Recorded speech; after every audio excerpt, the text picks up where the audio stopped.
कितनी बार कांग्रेस पार्टी बिहार के सड़कों पे उतरी, कितनी बार विधानसभा में आपने सवाल उठाया कि प्रधानमंत्री जी आपने 2015 में इतने घोटालों की बात कही थी, क्यों नहीं उस पर कार्रवाई हुई? आप तो खुद नीतीश कुमार के साथ सरकार में बैठ गए।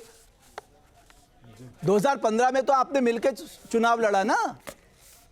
देखिए जब 17 महीने की सरकार में और सुनिए सर, आपको कह रहे कितनी बात आपने सड़कों पे उतर के ये याद दिलाई अच्छा लगता कि है मेरे को डिबेट करना। सर मैं सिर्फ इतना कहना चाहता हूं, आप बिल्कुल ठीक कह रहे हैं कि आपने सार्वजनिक मंचों से घोटालों की लंबी फेहरिस्त खोल दी और कार्रवाई नहीं की, लेकिन आपने विवश क्यों नहीं किया? बताता हूं, सुन लीजिए,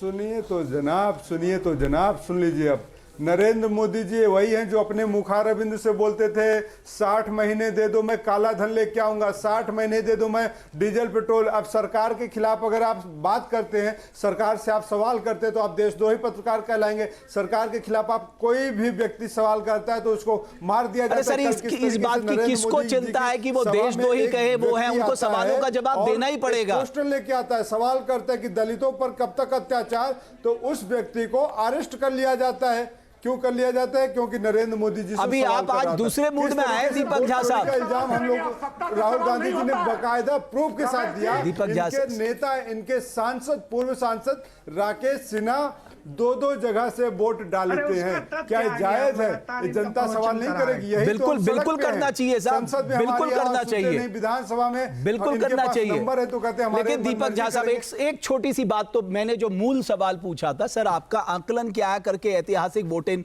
टर्नआउट पे, उसका जवाब दे दीजिए सर। जी मैं उसी का जवाब दे रहा था कि ये देखिए भारतीय जनता पार्टी की एक मित्र हैं, सहयोगी पार्टी के चिराग पासवान की सांसद हैं। ये दोनों अंगुलियों में दिखाती हैं कि इन्होंने अपने दोनों अंगुली से वोट किया है। ये वोट चोरी है या बेवकूफ़ी है, नादानी है, नासमझी है, क्या है? एक सांसद को ये नहीं पता है कि दोनों अंगुली में स्याही लगा के क्यों आई है, दोनों अंगुली में स्याही लगा के कैसे आ गई।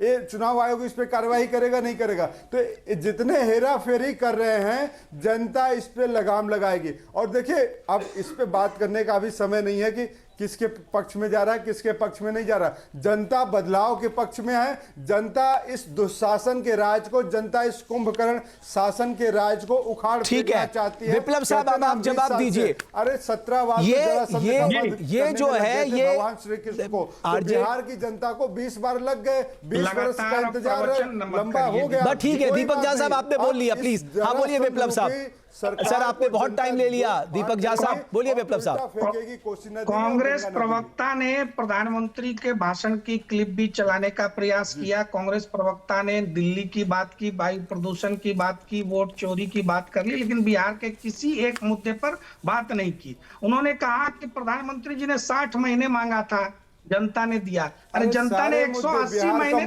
बीच में जनता देख रही है। बिहार के में हमने क्या किया? बिहार के लोगों के लिए हमने रोजगार क्या दिया? दिन दहाड़े मर्डर करते हैं और कहते हैं कि ये तो होता रहता है। वहां तो मर्डर का सीजन चलता है बिहार में।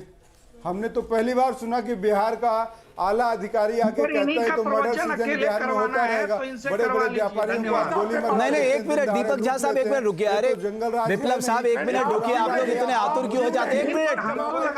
एक मिनट दीपक झा साहब, एक मिनट रुक जाइए। आप दीपक झा साहब रुकिए, मैं आ रहा हूं। वल्लभ साहब मैं आऊंगा। बोले विप्लव साहब आप कंप्लीट करिए। दीपक झा साहब आपने काफी समय ले लिया, अभी रुक जाइए आप। सर अब आप बैठ जाइए, आप नॉन स्टॉप नहीं बोल सकते। बोलिए विप्लव साहब। जनता ने 60 महीने के साथ साथ 180 महीने उसी नरेंद्र मोदी जी को दिया। नरेंद्र मोदी जी पर कितना विश्वास है ये देश जानता है।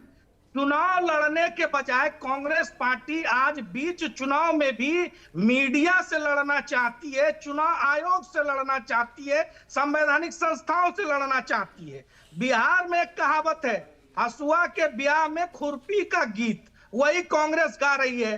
चुनाव के पहले भी 2 महीने यात्रा निकाल करके वोट चोरी करते रहे और लास्ट में गठबंधन तक फाइनल नहीं कर पाए। फ्रेंडली फाइट चल रही है और जनता इन पे भरोसा कर ले। लेकिन जो अपना गठबंधन नहीं संभाल सकते, जो अपना घर नहीं संभाल सकते, एक बात बताइए ना, अगर वो जो सुना रहे हैं 3 दर्जन से ज्यादा करप्शन के पूरे घोटालों के जो लिस्ट बोली गई है, अरे कम से कम 3 दर्जन लोग अंदर भी तो होने चाहिए थे।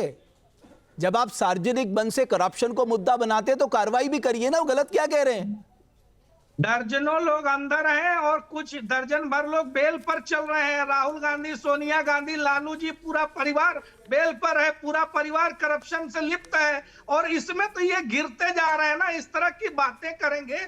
बिहार का चुनाव निश्चित रूप से अभी विकास के मुद्दे पर चल रहा है। बिहार में महिलाओं में जो उत्साह है, बिहार के युवाओं में उत्साह है, अति पिछड़े वर्ग के लोगों को 10 लाख रुपए की व्यवसायिक आर्थिक सहायता मिलने की घोषणा से जो उत्साह है, वो जब दीपक झा दिल्ली छोड़कर जमीन पर बिहार में घूमेंगे तभी तो बिहार के मुद्दों ठीक है उत्पल बल्लभ साहब, बीजेपी ये मान के चल रही है और जेडीयू भी ये मान के चलिए। ठीक है सर, ये जो उन्होंने 10,000 रुपए दिए हैं और 2 लाख की बात कही है, उसका इंपैक्ट ग्राउंड में दिख रहा है और ये वोटिंग परसेंट बढ़ने का एक प्रमुख कारण है। देखिए, हाँ रमेश जी, आप देखेंगे क्या कि पिछले 20 वर्षों से ये जो डबल इंजन की सरकार है, वो हमेशा विपक्ष ने क्या किया, प्रतिपक्ष के नेता क्या कर रहे हैं, सिर्फ वही बात करेंगे। ये कभी बिहार के और देश की बात नहीं करेंगे, ये नौजवानों की बात नहीं करेंगे कि वो बेरोजगार बड़े पैमाने पे भटक रहे हैं। बीपीएससी और सारे परीक्षाओं में पेपर लीक जैसे होते हैं और नौजवान जब विरोध प्रदर्शन करता है तो उसको लाठी से ये पिटवाते हैं। महिला सुरक्षा का हालात देखिए कि सरकारी संरक्षण में बालिका गृह जैसे कांड होते हैं। आप देखिए कि नौजवान जो है, शिक्षा की स्थिति देखिए, जातीय सर्वेक्षण के जो रिपोर्ट है उसके हिसाब से जो किशोर हैं वो 86% मैट्रिक नहीं पास किए हैं। ये सब आंकड़े हैं, ये तथ्यपूर्ण बात है।